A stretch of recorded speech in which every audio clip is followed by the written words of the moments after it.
11. And we want to welcome everyone to a very special live episode of Minority Report with Erik and Kerel here with AdMonsters. And as you know, each episode we talk with leaders in tech, business, and media. And today we have three special guests. I'm going to ask each guest to introduce themselves here in just 1 second, but also tell us a little bit about what they're doing for work today.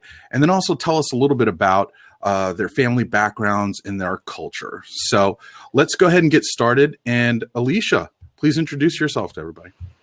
Hey guys, thank you for having me. My name is Alicia Ray. I'm the founder of AdTech Collective and also spend my time working on product commercialization and strategy for Freewill, a Comcast company. I'm originally from Kingston, Jamaica, so I'm an island girl. Grew up in South Florida, come from a Chinese Jamaican family, so you can just imagine the dynamics there. And I was raised in Miami, Florida, and I have the same story as every New Yorker that moved to New York. I packed a bag and moved here with no money and then figured my way out. So I'm super happy to join the discussion and really share in conversation with some amazing game changers on this call. So thank you guys for having me. Excellent. How about you, Reggie? Yeah, sure. Hey, everybody. I'm Reggie Hudson. I'm currently Director of Digital Operations at Northstar Travel Media. Born and raised in New York. Lived there pretty much all my life, with the exception of a few months in a small town outside of Selma, Alabama. So definitely have a little north-south thing going on. Yeah, definitely excited about what we have today, like Alicia said. And looking forward to the topics that come up. Excellent. Brenda. Hi, everybody. Just wanted to thank Kerel and Erik and the AdMonster team for having me here today. Brenda Salce-Garcia. I run the customer success and marketing organization at Operative Media. I'm also the co-founder of Tech Bay, which is a group curated to helping women move and progress in the ad tech and media space. I am very proud Dominicana, born and raised in New York City, but frequent the islands quite frequently as well. So Alicia, you got a sister in arms with me. Awesome. Thank you all for doing those intros. So I want to jump into your career paths, right? And as we were prepping for this and discussing the paths that each of you have taken, one of the things that has stood out to me is that as each of you have progressed in your path, there have been new skills that you've had to learn, right? And in some cases, you've also had to reinvent yourself a little bit, right? And Brenda, I'll start with you because your background was mainly account management, customer success, but just recently you've now taken on marketing responsibilities along with customer success, right? And so can you talk a little bit about sort of that journey to get to where you're at today? Yeah, absolutely. And even just like a chapter before that, a lot of my experience started out in the ad operations before I even moved on to kind of more account management and customer service and success. So, really for me, my customers were really at kind of the center point and the nucleus of both where I kind of found my joy professionally and, where I also attributed a lot of the value, meaning that, when I was able to sit down and collaborate with a customer and be able to kind of bring initiatives together and align, it's really where I found my success. So the journey from account management and relationship building and working with customers over to marketing was one that I didn't see for myself particularly. And I know, Kerel, you and I have had conversations like, how did I even get into marketing? But, when I think about the single thread there is really around, the ability to storytell, the ability to bring what matters to customers, to the industry at the forefront. So, that transition, I would like to say I'm still kind of, a work in progress. It's been 1 year, but it's definitely something that, I have found, very fulfilling in terms of being able to be really at the cusp of the challenges of the industry and being able to bring the right people to the table to help collaborate. And I think that is, where I'm finding, the best adventures. Yeah, and I think, one thing that stood out to me right there is what you said is, you didn't necessarily see this for yourself, right? And I think it's important as we go along our career journeys to make sure we don't have those blinders on, right? And Reggie, you've had to reinvent yourself a little bit too, right? And sort of think outside the box. Can you speak a little bit about that? Yeah, very much so. And it's funny, I feel like everybody I talk to that's in this industry didn't intend to be here, but here we are. You got us. Right. Yeah. So I started off actually coming out of college as an econ major, had no intentions of dealing with media. I was coming out right around the housing crisis when that crashed. So lost my job, had to look for something new, transitioned into media on the print side right around the time the print industry crashed. So it was, kind of a time where I had to take a step back and say, where am I going to go that is sustainable and has growth?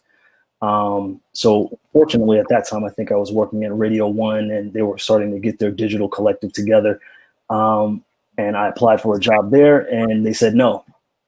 So, for me, it was the opportunity to take a step back and say, I don't know enough right now to be in this industry. So I started to educate myself, literally had a binder of stuff that I printed out of every digital term you could find, right?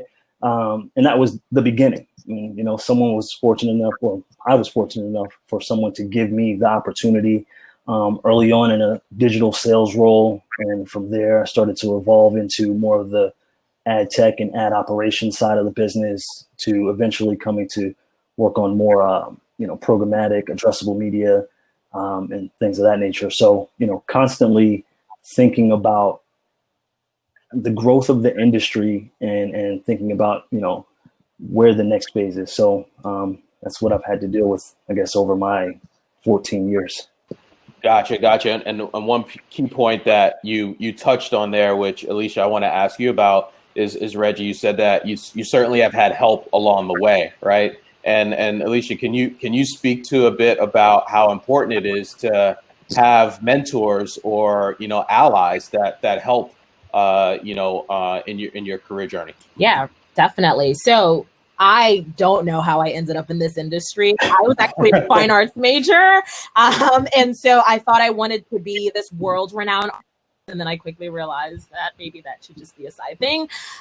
But to your point of having mentors, I was very fortunate, one, to have really amazing parents who are immigrants to this country who literally combed through every school in Dade County and said, my child is going to art school. And so they put me into art school for a number of years. And it was there I started to cultivate really strong relationships with my teachers and different people in the industry who kind of shaped my perspective of some of the opportunities that I was able to unlock. And so there was a little bit of hand holding along the way. I had people, you're in an immigrant community. A lot of the people that do come to this country are really trying to sort things out and are not always clear about what the opportunities are for their children. They know they want a really positive experience for their child, but it's not always very clear how to unlock that. So I've been very fortunate to have a number of people, even till this day, that has said, hey, what do you think about trying this? And I started out in newspaper, and it was literally someone handing me an internship and saying, hey, go work for this newspaper company. You have really strong design skills. Figure out what you can do there. And then over time, in building those relationships and being open, which is super important, I had a chance to spend some time in radio and then eventually made my way into TV, where for a number of years, I've been very focused on traditional television. And even now, I'm cutting my teeth at some of the more emerging technology and emerging spaces within TV. So it's really important to build community and really important to be open to having those conversations and in taking on new challenges, because you never know where they can lead you. Yeah, that's really cool and all amazing stories of how you got started and kind of where you're going to now. And, I want to talk a little bit about sort of your experiences and what you've encountered along the way. I want to talk a little bit about facing forms of discrimination.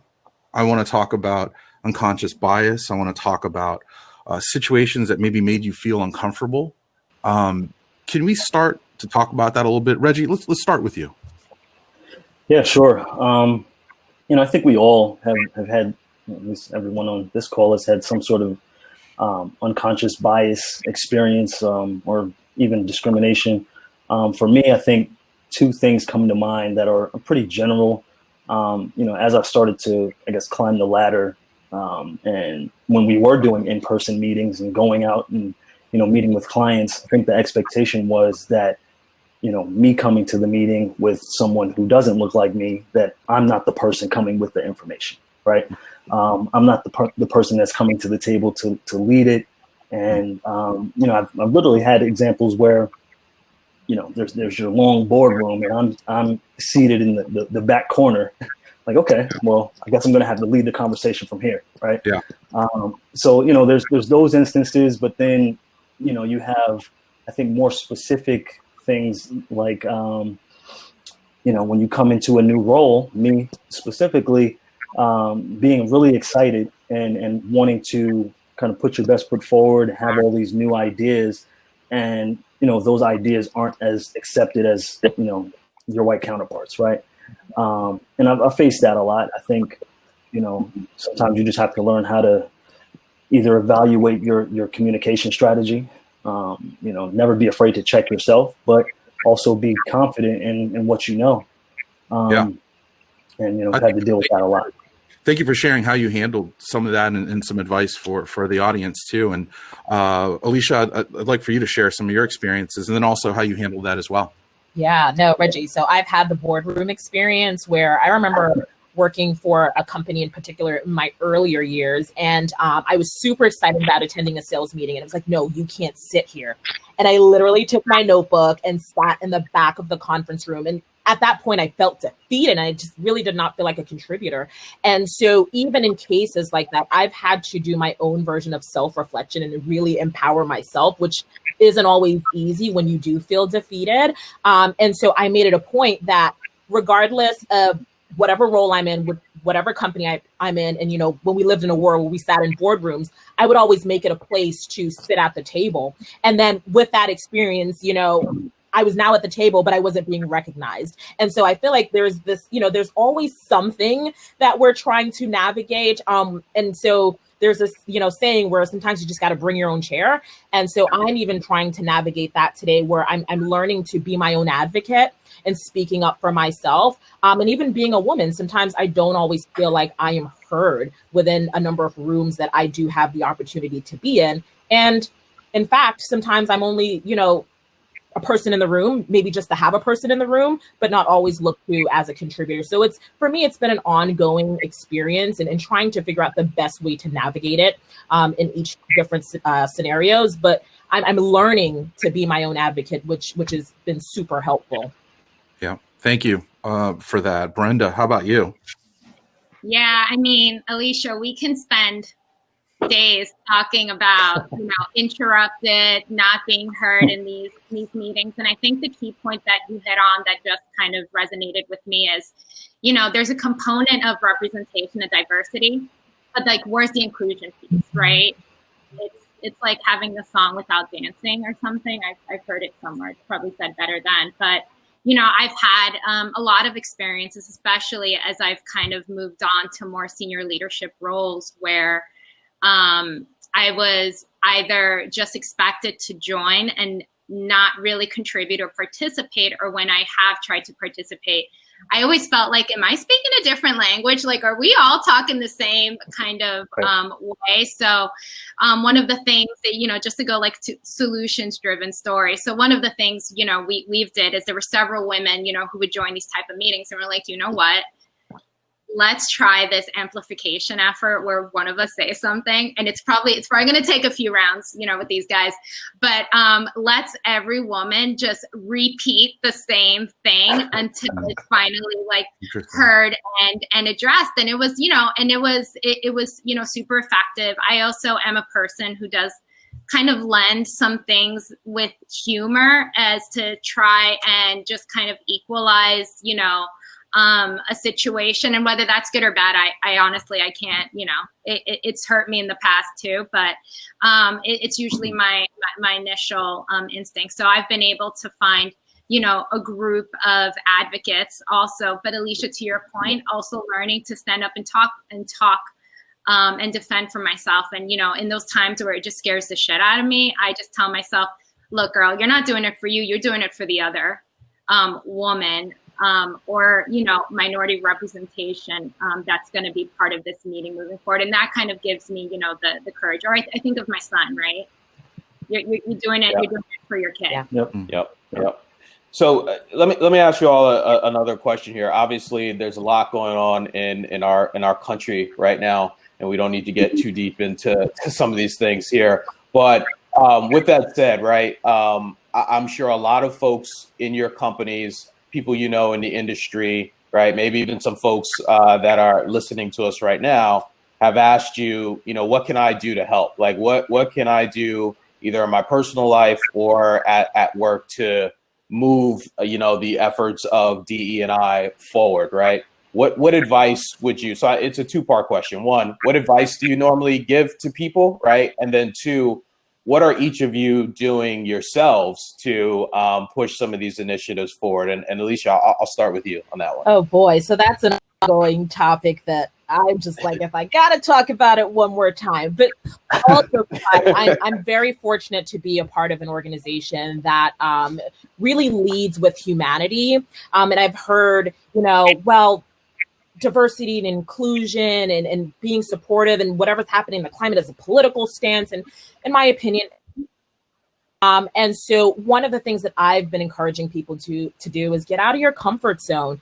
A lot of us, we live in a world where we have tunnel vision and we're not aware of the other people around us. And so we're living in pandemic, we're quarantined, but I really have been encouraging folks to get outside of your comfort zone and really get to know other people for who they are. And I think at that point, you'll start to understand some of the challenges that we're all experiencing as people first. And so it's the humanity piece and really recognizing that. I mean, I have a list of books. Listen, I could recommend books for days, but at the end of the day, it's really also being willing to have those hard conversations and not shying away. Because at the end of the day, it's a conversation that needs to be had. And if you care enough, you will take it upon yourself to have those hard conversations, move outside of your comfort zone and really figure out what you can do. Because listen, this thing is systematic. It has people have benefited from this systematic, construct. And so it is the responsibility of the people that created it or benefit from it to dismantle it. But I'll digress. And then, one thing I'd love for you to talk about, right, in your own sort of personal life, right? You've started AdTech Collective. Can you speak on that for a little bit? Yeah, sure. So the AdTech, in short, is really a community for young Black college graduates and entry-level professionals to really come together and learn about this world of ad tech. I've been in many conversations where I've heard, oh, there's not enough Black people, or we don't know where they are. And so I have been very fortunate to be amongst some amazing, talented, and smart Black college graduates who are interested in the work that we're doing, but have trouble accessing the industry. And so I created a community to provide access to education. In my world, we say education drives transaction. Well, education also drives opportunity. So we publish, different things such as ad tech in layman terms. We all know that there are like a million acronyms and a million different ways of describing things. How can we distill that information to empower people to really understand what this industry is about and how to create access? And the second part of that is we work to bring allies to the table. Like, listen, there's not enough Black folk at the top to unlock a door. So we're going to have to rely on what we have. And so we're also bringing advocates who care to help and really help us to drive conversation and unlock opportunities for these kids that are hungry and have a desire to enter our industry and make an impact. Awesome. Thank you for that. And so Brenda, I'll throw the same question to you. What advice do you give folks? And then obviously you hinted at it in your last answer, but obviously I'd love for you to give the attendees a little information on Tech Bay as well. Yeah, absolutely. So part of like my ever existing advice is kind of hits on a few marks. So I usually say, look, you can't choose comfort and courage. So if you feel like you're going to throw up, just do it. Because essentially, like, that's been like my career trajectory in the last 15 years. If it scares the shit out of me, I'm probably just going to say yes, because at the end of the day, it makes for a great story. And that's how you learn, right? And I think one of my, to Alicia's point, like being human first, one of the times, or all the times I really resonate with even my team or, my collective peers is when I make mistakes openly. Right. And, I always try to find a way to kind of equalize, that base. And then, I'm also going to steal Kerel. You and Dennis Cologne last year gave me some very actionable advice, and I've taken it on, where it's, especially in your organization, reach out to somebody randomly and just get to know them. And Operative, is a company of, a little under 1,000 people. So I can't assume that I know everybody. And I've really taken that advice. And now, as we shelter in place, it's actually giving us more of an opportunity to get to know each other. And then, I've, with Back Bay, it was created almost 2 years ago.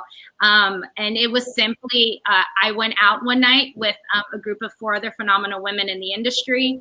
We were all talking about like our challenges and, or, our wins and losses. And, and these are women, you have to understand that, we're all like my customers at some point. And the time I first met them was during like these major system outages. So our first introduction was them wanting to choke me because I was the vendor who had to like fix that. But throughout all that, we really grew it into the friendship. And these are women I respected, I feared. It was just like, they were everything to me. So just to know that we all had these issues and, even they had, we had the same challenges, really kind of drove something in me. And that night we agreed that, this type of forum really keeps us energized. And I said, if we can bottle this up, if I can bottle up how I feel tonight, I want to give it to the world. Because can you imagine what can be done, with that kind of, amplification. So we started Tech Bay. It comes with, like the premise that, women together are stronger. We work via, curated events. Now we're looking to do it virtual to really open up opportunities for those rising stars for women, in the AdTech media space, at the, also at the senior level, and just opening up those networking opportunities. Alicia mentioned, the ability to pass on that toolkit for success. Important. And, and I've honestly just reached a point in my career where, I really have to ask myself, what are we driving towards? What does it mean? What excites me? And honestly, what excites me is, talking about this, it's doing something and, right. And being part of that movement and action, and any way I can contribute to it is, what I've, really set out to do. Awesome. Thank you for that. And I love what, both of your answers were around sort of, building community, right? Which I think is super important. And so, Reggie, I'll ask you the same question as well too. What advice do you give folks, and then what are you doing personally in your own life? Yeah, sure. And I think, what both Alicia and Brenda said were pertinent, right? Getting out of your comfort zone is the most important thing, because that's how you develop advocates. Being able to open up the conversation and allow someone to experience your experiences is the only way that we can continue to progress forward. For us at Northstar, being that we're a publisher, not an ad tech company, we try to figure out ways to reach our audience. So, I've recently joined the diversity and inclusion group. And I think that's, for me, stepping outside of my comfort zone, because I don't know too many people that just want to be the single representation for everyone within their organization. But, you need that. You need someone that's willing to say, okay, let me be the Will Gear, right? To say 13% of the population has to be represented in this conversation, and open the door for others. So, it takes us on this call to be the leaders in our respective organizations, taking that step out. And, you know, at Northstar, I think we're doing some great things. We're reaching out and trying to figure out content solutions on around travel. So I think we've recently developed a Black Travel Advisory Board. And me specifically, I'm working with a group called I Am Culture that is designed to help underprivileged kids experience the world and travel, right? So you're dealing with 10, 11, 12th graders that really don't have a chance to get out and see the world. And that's one of the primary initiatives that we've brought into our diversity and inclusion group, and want to be able to enhance that a little bit through content, through virtual experiences like these. So, you know, I think that's kind of the big picture. And from there, when we look at our own company and try and see that, you know, we only have 3% people of color within the organization, it's, to Alicia's point, right? Like, how do we go to companies like AdTech Collective and bring in more students of color that have just graduated, but not only looking at the students of color that have just graduated, because now you're going to go to an HBCU, you're bringing someone into a completely white organization and their world is flipped, right? You spent the last 4 years at Howard University, and now you're coming into, you know, let's just say Northstar as the example, and everything that they experience is completely different. So we can't just focus on, you know, the hiring process without looking at the entire experience end to end. You know, you want someone to get in and not lose their mind, but be comfortable in their day to day. So those are the conversations that we're having right now. Great. Thank you all for your insights and the courage to share your experiences and helping others to understand some of the ways that you've been able to handle some of these things. I'd like to open it up to some of the questions from the audience. We've got several questions that have come in. And Kerel, could you share some of those questions and let's get that going? Yeah, sure. Let's see. Here's one question from Kristen. What questions should we as employees be asking our leadership to address diversity? Let's see. Let's start with you, Alicia. Maybe you want to try to answer that? So the first question is, what's the plan, right? I think a lot of times organizations depend on folks that have boots on the ground to really drive that strategy. But we operate, we essentially collect, count, and compare, right? Like it's a part of the strategy. And so my question is, you know, what is the strategy? How are we organizing ourselves to make sure that we are thinking about diversity and equity as a part of our operating plan, as a part of our strategic initiatives, as a part of all of the things that we're doing in the market to really make ourselves whole, right? It's, you know, you can't have amazing products and amazing solutions and then have a dysfunctional workflow where there is no diversity, there is no equity, because the people that do have boots on the ground are the ones that are driving these amazing products that we're going to market with. And so oftentimes I'm finding there is no plan. An employee resource group is not the only solution to driving diversity and inclusion. So I would really start there. And then from there, figure out how you can be a part of influencing that plan, because a lot of times we have the tendency to set and forget. And so it's important that we also position ourselves to be influencers to see the outcomes that we desire to see. Great. Yeah, I Reggie? would. Yeah. Oh, Brenda. There we go. Go ahead. Okay. Just jumping in. The one thing I would definitely add to that too is understanding the data and the stats that you have.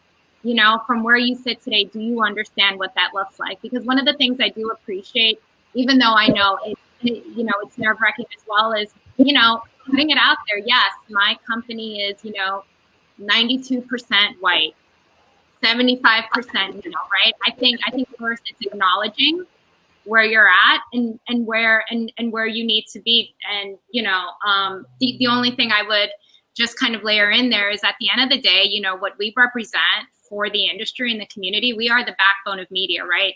There is a direct correlation between what technology and operational talent supplies in terms of innovating and the importance of diversity for that. So we're not living in a world where amazing products and solutions can happen without having that diversity and inclusion. So I think that message to your leadership team will definitely get them listening. And I'm happy to actually share a recent study that I just read from McKinsey as well on it. Go ahead, Reggie. I'm sorry, I just jumped in. Oh no, you covered it all. I mean, the only thing I would add is how can I help, right? Like you have to be willing to, again, step outside of your comfort zone and not just be someone that's complacent. It's saying, how can I help? How can I push this vision forward? And, you know, just being open and honest and willing to listen, I guess, most importantly. Yeah. And I have one comment to add to that. Like, as a person who have found themselves in every diversity and inclusion initiative at every single company they've worked for, it's exhausting. One of the things that my leader has said, you know, which really resonated with me, only commit to what you have control over. And it's easy to burn out, right? And so be very clear about where you can contribute, because I think we all have a tendency as the only within our respective organization in some cases to take it all on. And it's really being true to yourself, one, and then being very explicit about what you can do and where you can drive change. Otherwise, you are going to find yourself under a desk and feeling super burnt out and counterproductive. And so I would really encourage that anyone who wants to raise their hand and say, why not me? Why not me, but where? And being very specific about where you can drive change. Gotcha. Thank you for that. Another question, and this is one we usually ask as part of our regular questions on our podcast, which is, what advice would you all give to recent college grads entering entry-level people of color coming into ad tech industry, learning how to navigate these spaces? Reggie, I'll start with you. I would hop on LinkedIn, find somebody that looks like you, and start to ask some questions, right? There are a bunch of platforms that are out there that I wish I was a part of in the beginning that, you know, Afrotech, we could name AdTech Collective, Tech Bay, right? These are all areas that I wish I would have been as social as I could be, just to try and find people that look like me and talk and think like me within the space. So, you know, again, it's just being willing to step outside of your comfort zone, talk to people. And that would be my biggest suggestion. Okay. Alicia, how about you? So I have been living by the principle of give to get.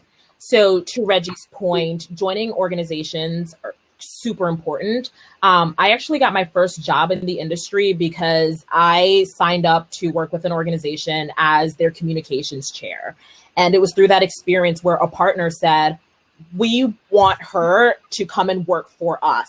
And so it was through that experience where I gave my time, my talent, and my treasure, did I unlock my first real industry experience. And so a lot of times I want to challenge entry-level professionals or recent college grads is to figure out what tools you have in your toolkit. What are you looking to develop, and really give your time to some of these amazing groups to help not only drive your skill, but really build those meaningful connections, which will then hopefully unlock opportunities for you in the industry. Awesome. Thank you for that. Brenda. Yeah, to not repeat what Reggie and Alicia like, they covered it. I'll offer up some old school advice my parents gave me when I entered into the workforce. Is, you know, stay curious, stay hungry, stay humble. Right. I think what I really appreciate about the stories I've heard from Reggie and Alicia, they never said no. When an opportunity came their way, they just jumped in and went for it. There's enough problems and challenges within the industry at any kind of role that you can really come in and make a difference. Can I just add, guys? Yeah. Get a mentor, and everybody that's on this channel listening to us, be a mentor. You know, you have to be willing to extend your hand. So I think that's very important. Everybody has social responsibility. I agree with that. Right. There you go. So Brenda, I'm going to stay with you for this next question here from Vanessa, and I think this is a super important one, right? what changes in recruiting/hiring efforts are in place to promote diversity? So I guess the question there, right, is like, obviously if you want to hire a diverse group of people, right, it starts by figuring out how to recruit those folks, right? And you can't do the same things that you've done over and over and over again if you expect change, right? So what are some of your thoughts there with respect to Vanessa's question? Yeah, absolutely. And I've done this personally as well at Operative. So, the first things first is we do now take a look at kind of the job descriptions and, what we're really, how we're wording certain things, because, what we have found is, some people are probably hesitant to actually apply for that specific role. So working on, making that copy revision, but, it's also like, and this is how I just am as a person. It's also, I take from it a very active role in diversifying the sources in which we do look for talent and recruitment. And, I leverage my very strong and diverse community as well to help in those efforts. While they're not like very large things, they're kind of actionable ways that I move with intention when it comes to those efforts professionally. Gotcha. Alicia, how about you? Same question. While I'm not in a capacity to directly influence the hiring process, what I'm able to do is really pull in my network. So when I do see that there are opportunities for people either within my organization or external of my organization, I'm always the biggest advocate in really making sure that I am conveying information that's valuable and useful to other people who may not be at the table. And so it goes back to really building community and then leveraging important information, because a lot of times the information only sits within our group. And so I have taken it upon myself to make sure that I'm communicating out anything that's going to help bring someone into this industry or help someone develop within the organization that we're a part of.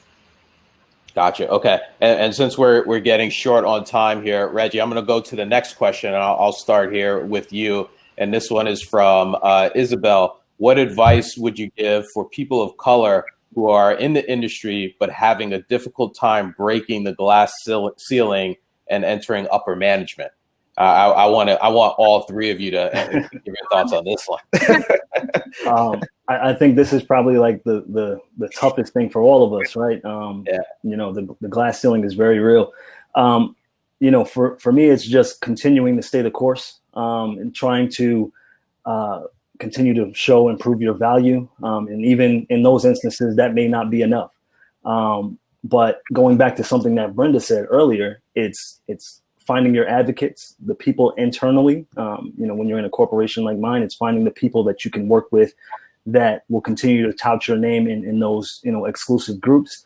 Because at the end of the day, we're all here for a reason. We didn't by chance get here. So you want to continue to make sure that you're not the only one shouting your name. So I think, just in the essence of time, that would probably be my 2 cents. Awesome. Thanks, man. Alicia, how about you?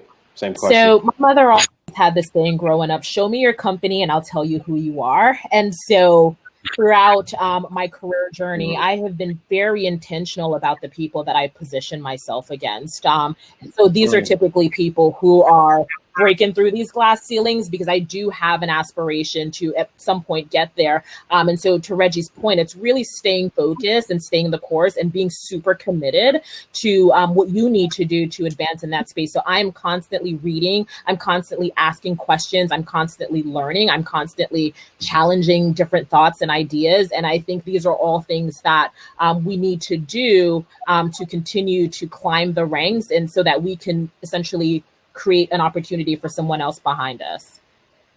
Right. Okay. And Brenda, with your added responsibilities over the last year and climbing the ranks at Operative, would love to get your thoughts on this particular question. Yeah, I mean, it's definitely a lot of what, Reggie and Alicia said, right? You have to have your advocates. You also have to know who at the end of the day you're working with, right? And who you're aligning yourself with. And, the one thing I would definitely add is taking risks, right? You got to be Mhm. ready to bring it to a level nobody has ever seen yet. You have to almost be willing to put everything on the line. And I mean that because I think there's, that there's definitely an added responsibility to really, I'm having a hard time kind of putting the words together, but you almost have to like put in, if everybody's putting 100%, you have to put in 1,000%. I run a lot of programs at Operative, and for those of you who've come and joined them, the way I've always approached it is, this is the last event. I'm going to go so all out. I'm going to scare myself for the next event, right? Like I'm going to pretend this is the last event. This is how I'm going to go all out. So I kind of go 0 to 200 when it comes to that. And, but with that said, I really feel like all of those 3 pillars do have to come together. And then, one of the things I would actually, kind of put back on the group as well, there is glass ceiling for sure. There's also the concept of a glass floor. And there's also a concept of a glass elevator, which I know we're probably running out of time, but probably a good segment for next time. So, Wow. Not to discourage, but there's many glasses. I feel like Brenda just pitched the next AdMonsters topic. Right. Elevator. Go there. Nice. All the reasons why we have to keep pushing. Yeah. Absolutely. And I think what you just touched on there too a little bit, Brenda, is that like the education is important, right? You always have to keep learning. I mean, you just threw out some terms that I'll fully admit that I don't know the definition behind a few of them. And so let's talk later. All right. The hour. Yeah. So a fun question I love asking all the guests that we normally have on the podcast. Brenda, you've answered this question before, so you'll go last. I'll start with Alicia, right? Give us all the top 3 apps on your phone that you use on a regular basis, and you can't name email, calendar, or text messaging. So the first one is Blinkist, because I never have enough time to read a book. I can read a book in 10 minutes. So I read many books. The second one is Spark Post. I'm always thinking and figuring out ways to inspire people. And so I'm making little tiles for social media. And then the last one is the AfroTech app. I had a chance to go to the conference last year and felt really energized by it. So I'm constantly in their chats or looking at new resources and tools that they post. And it keeps me going because sometimes I cannot keep up with industry news, but it's interesting to hear people's personal perspective. So those are my 3. All right, cool. Reggie, how about you? All right, so there's a little bit of overlap there because I also use the AfroTech app. So AfroTech is, it's huge. Todoist to keep my life in order. That's my little checklist of things. And the last one is kind of a tie between Amazon and Tidal. Amazon is getting all my money during the quarantine, so definitely number one. I don't think you're alone on that one. All right, Brenda, you got 3 new apps for me? Not the same one you told us last time? Yeah, well, it completely haunted me because the first time I answered it, I wanted to redo the entire podcast just to re-answer them. But I'm going to keep it to what has been on and popping in my phone for the last 3 months. So definitely the Zoom app, if that counts, because it's nonstop.